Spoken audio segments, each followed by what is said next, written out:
Kota Yogyakarta dikenal sebagai kota pendidikan. Tak heran, pemerintah Kota Yogyakarta memberikan perhatian khusus terhadap pendidikan. Misalnya dengan adanya Jaminan Pendidikan Daerah atau JPD dan pendidikan inklusi. Tim Liputan Khusus JKTV mencoba menggali sejauh mana Jaminan Pendidikan Daerah membantu masyarakat miskin dan penyandang disabilitas mengakses pendidikan. Adalah Nabila Aulia Putri, siswi kelas 9 SMP Negeri 4 Yogyakarta adalah salah satu penerima manfaat JPD. Tanpa ada JPD, semua kebutuhan peralatan sekolah harus ditanggung biayanya oleh orang tuanya. Dia memanfaatkan dana JPD untuk membeli perlengkapan sekolah di toko tertentu dengan kartu Jogja Berprestasi atau KJB. Sejujurnya kebantu banget karena itu juga buat beli perlengkapan alat sekolah kayak misal baju buat sekolah gitu, seragam, terus alat tulis, bolpen, itu juga ngebantu banget. Kayak misal buat beli-beli gitu kan biasanya pakai uang orang tua, tapi itu pakai bantuan dari JPD-nya itu. Harapannya semoga itu tetap ada walaupun nanti aku udah SMA atau kuliah nanti masih ada. Harapannya itu aja. Jadi aku tetap ada kebantu gitu dari KJB-nya itu. JPD adalah bantuan biaya pendidikan dari Pemkot Yogyakarta bagi keluarga sasaran Jaminan Perlindungan Sosial pemegang Kartu Menuju Sejahtera atau KMS. Sedangkan KMS adalah program perlindungan sosial dari pemerintah untuk membantu keluarga miskin.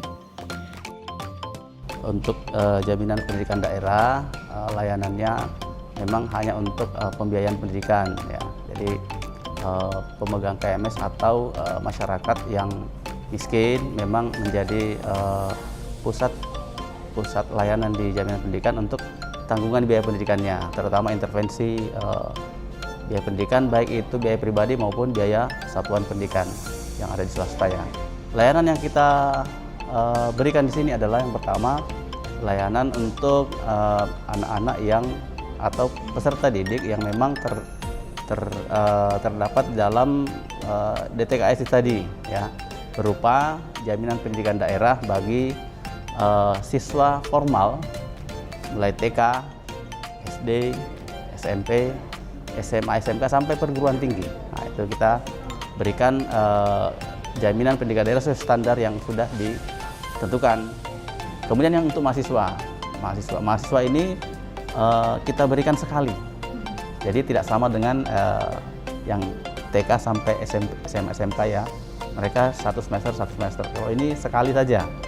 Nah, karena memang tingkat mahasiswa ini kan tidak dapat dibuat dan dikendalikan seperti dengan KJB. Mereka keperluannya kan juga selain sudah berbeda dan sudah kompleks biaya pendidikannya, kita juga menjamin semua mahasiswa baik itu yang kuliah di Jogja, di luar Jogja maupun di luar negeri. Jadi kalau pemegang KMS dimanapun dia kuliah, selama memenuhi syarat punya KMS, IPK-nya di atas 2,5, kita berikan beasiswa.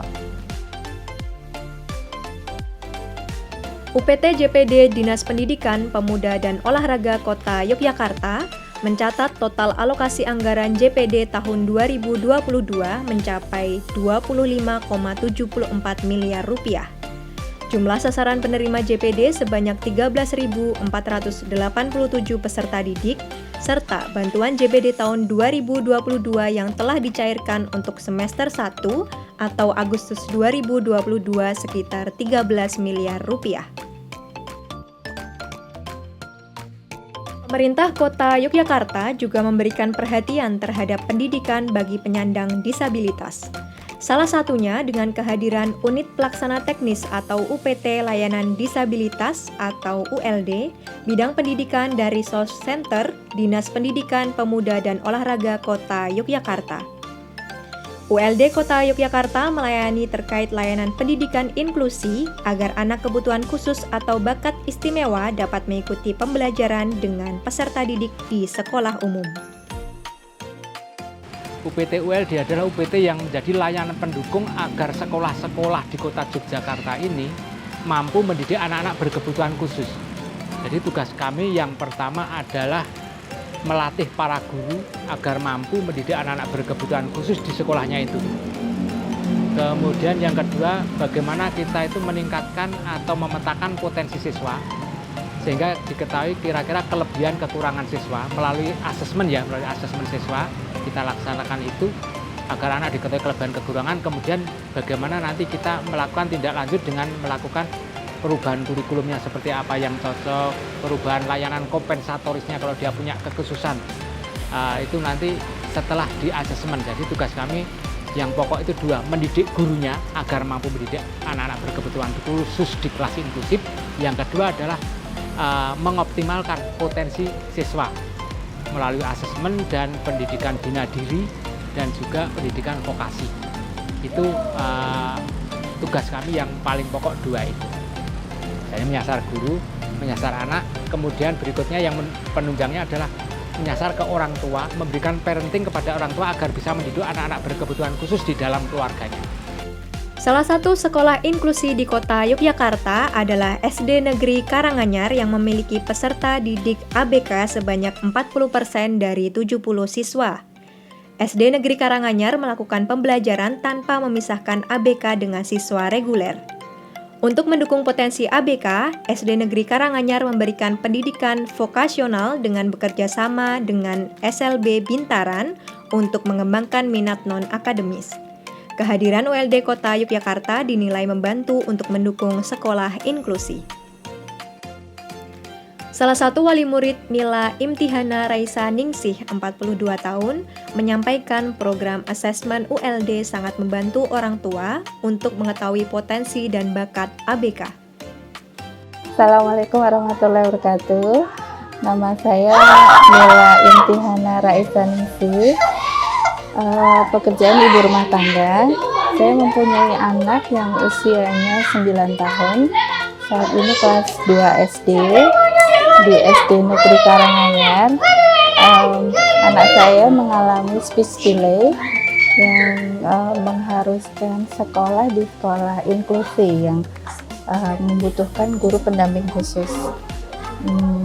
Di sekolah inklusi banyak didampingi sama guru pendamping khusus dan juga mengikuti asesmen di SLB Negeri Yogyakarta untuk mencari bakat atau potensi dari anak dengan metode bintang.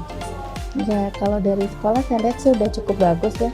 Ada guru pendamping khususnya, tiap kelas ada untuk masing-masing ABK. Nanti harapan saya ya pasti mereka akan lebih memperhatikan lebih concern ya sama anak-anak ABK ini, dan pasti banyak program-program nantinya ke depannya yang bertujuan untuk mendukung pendidikan anak-anak ABK ini.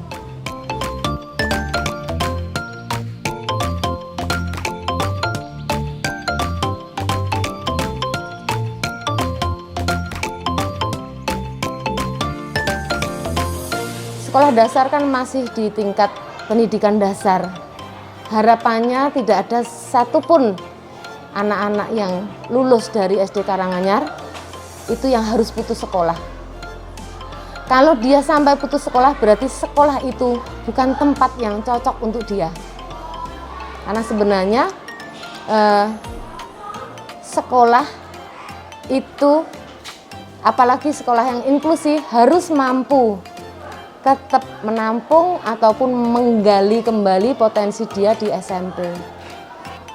Harapan saya sesuai dengan apa yang dicanangkan oleh Pak Wali Kota, bahwa dinyatakan Kota Yogyakarta adalah kota ramah anak. Nah, salah satu wujud keramahan kota terhadap anak diwujudkan dengan semua sekolah seharusnya sekolah inklusi. Kenapa begitu? Karena aturan pemerintah pusat yang mendasarkan anak masuk sekolah hanya dari sisi usia saja. bukan dari sisi kemampuan dan sebagainya. Jadi harapan saya, masyarakat pun seharusnya merubah mainstreamnya terkait dengan sekolah inklusi maupun anak berkebutuhan khusus. Karena anak-anak itu seberapapun dia kondisinya, itu ukuran manusia. Ukuran Tuhan dia tetap 100% sempurna. Begitu.